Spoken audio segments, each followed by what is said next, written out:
Tired of your leads feeling like they're stuck in the Stone Age? Let's drag your contact data kicking and screaming into the 21st century by importing it from Excel into Follow Up Boss. First, let's talk about your Excel file. Open it up. The key to a smooth import is clean, organized data. Make sure you have column headers at the very top of your spreadsheet, like first name, last name, email, and phone number. These labels will help Follow Up Boss understand where each piece of information belongs.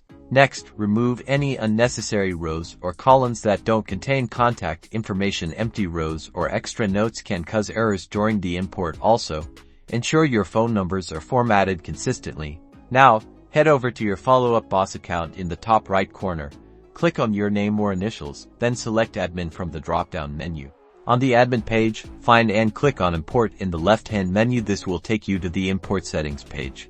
Click the Upload File button, select your freshly prepared Excel file from your computer and click Open. Follow Up Boss will now analyze your file. You'll see a mapping section where you can match your Excel column headers to the corresponding fields in Follow Up Boss. Carefully review each mapping and make any necessary adjustments. If a column doesn't have a direct match, you can often map it to a custom field. Once you're satisfied, click the Start Import button. Follow Up Boss will begin importing your contacts. The time it takes will depend on the size of your file. Once it's done, you'll receive a confirmation message. Congratulations! You've successfully imported your contacts from Excel into Follow Up Boss. Now you can get back to doing what you do best: closing deals.